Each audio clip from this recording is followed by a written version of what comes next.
Alright guys, Angry Guy back again with more Red Handed. And I'm going to continue where I left off, so here we go. There are three outcomes for this experiment. First, if the murderer succeeds in murdering all of their fellow participants, they leave with their bloodlust satisfied.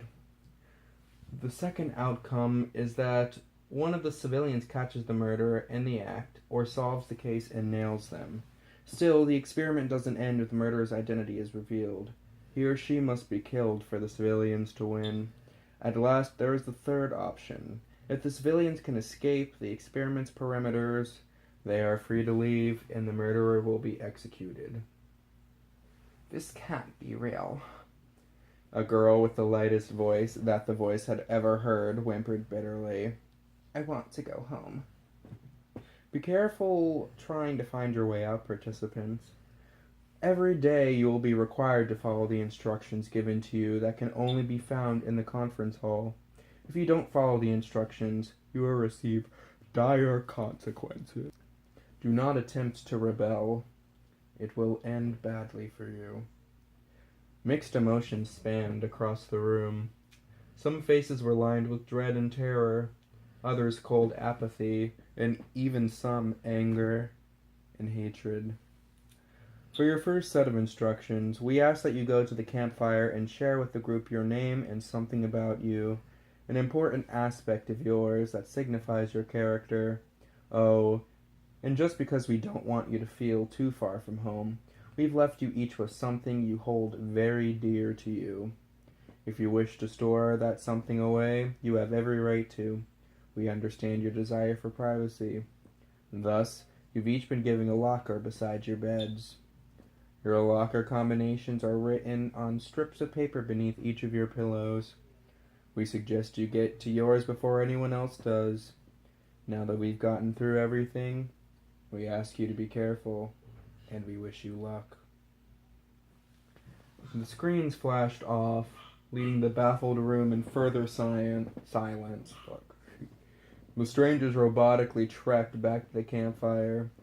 Logs sat in a circular formation around it, 7 in total that could fit approximately 3 people on each, and everyone was seated. The boy with red hair drew an old-fashioned, expensive-looking silver lighter, his mouth curling in a fascinated grin as he flicked it, his eyes reflecting the flickering flame. Ooh, that was some good alliteration, I like that. Soon the fire was lit, and the grim coolness of the storm was somewhat saturated by the warmth of the fire. It was nice to see something bright again out inside the dreadful gray campgrounds. On Kuro's right sat Hajime, the boy from earlier in the bathroom area, and a boy with large gauges sat to Kuro's left. Everyone quietly took in what they had been told, the fire barely alleviating the pressure, but restoring some hope amongst the bleak place. I guess I'll start. The boy with gauges lifted his hand reclusively, drawing all eyes to him. My name's Milo.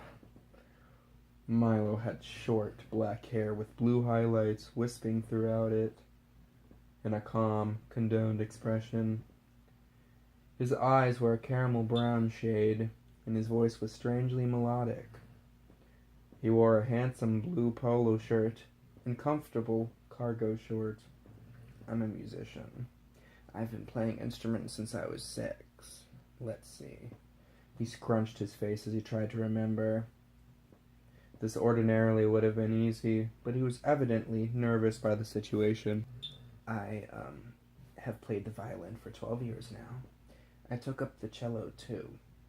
It's probably the simplest, but my favorite is the acoustic guitar. I got into it a few years ago as a freshman. That's the thing they left me, my guitar. Everyone was quiet. Kuro wondered if he should acknowledge him in any way, but before he could, the girl on the next log to Milo's left started up. I'm Caroline, she announced. Her purple hair fell neatly, long down her back, but more noticeably were her eyes. Behind her round brown glasses was a regular bright red eye, but the left eye was different. It appeared as if her pupil had been sliced by glass or some other injury, and it was cringing to look at. She wore a thin, purple dress that went down to her knees, and she wore no pants underneath. I'm an expert in the paranormal, she grinned, something no one had done until this point. I was left with my spirit candles. Caroline was a fearful presence. Kuro vowed to never let himself alone with her. And the others seemed to get the same vibe. The girl sitting next to Caroline slid away from her anxiously, and Caroline smirked at her. And what's your name, dear? I'm Kiri, she forced out, locked in Caroline's terrible eyes. What makes you so special, Caroline rubbed her cheek, and Kiri couldn't move or speak. Back off her. The boy sitting at the end of the log next to Kiri pushed her off. I like singing, Kiri continued, and her voice was the lightest thing any of them had ever heard. She was very frail and short, and she seemed younger than her age. She wore a bright yellow, flower-patterned top and baby blue skirt underneath. Kuro couldn't help but feel horrible for her. Short brown hair hung down to her shoulders, and her quivering gray eyes nervously scanned the others as she spoke. They let me keep the charm my mother gave me for high school graduation. She held it up from her chest as it hung around her neck. It was a very beautiful sterling pearl.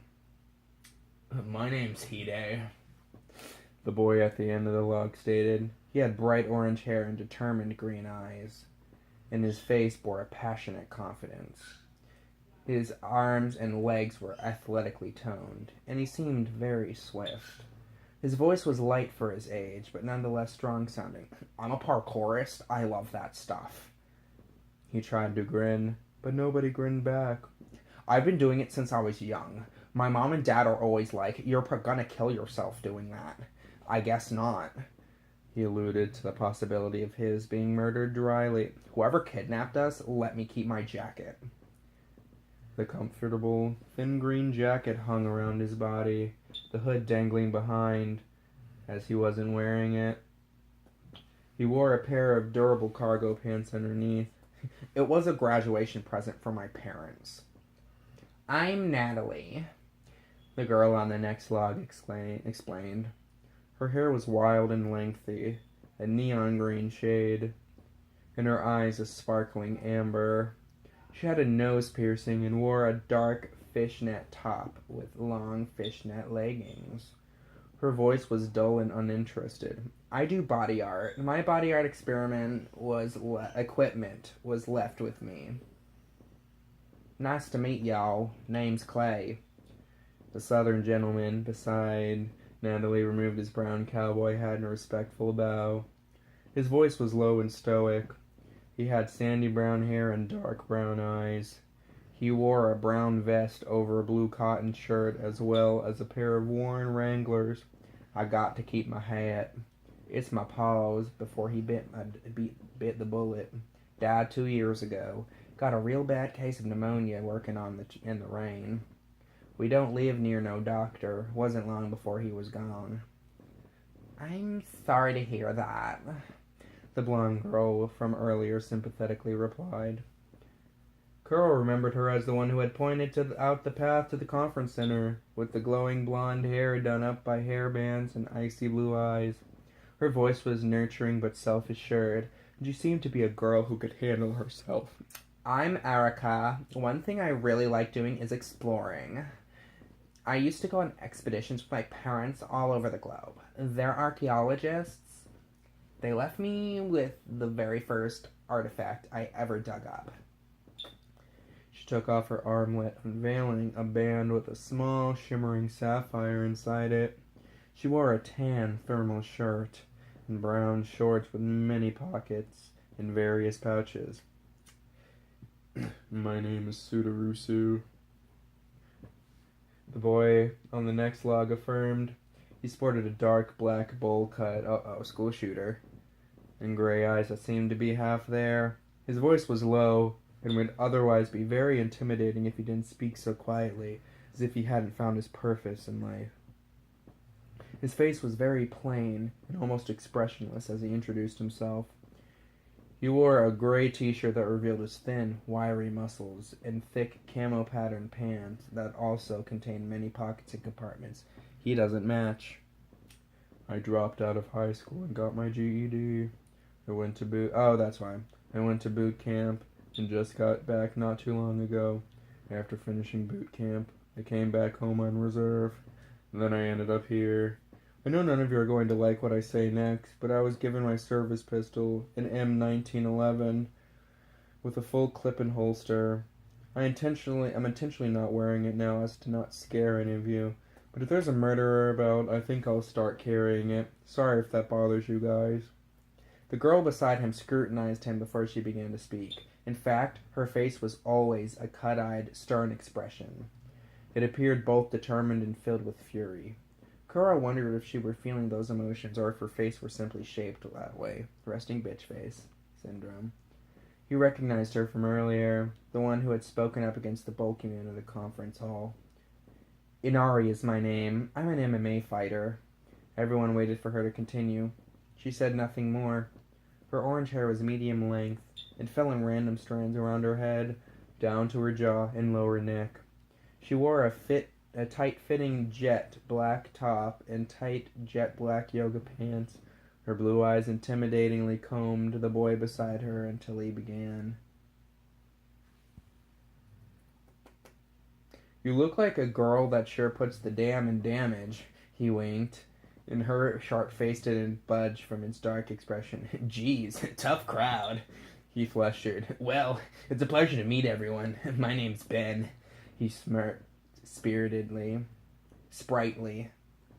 He was short and skinny, and unkempt brown hair shot wildly in every direction all over his eyes. His eyes were a curious purple. His shirt was a bright red graphic tee with a bizarre frog mutant on it, and his brown pants were baggy and torn. I'm a comedian. I write down all my jokes in my journal. I'm gonna be a famous comedian someday. Oh, yeah, the journal's what they left with me.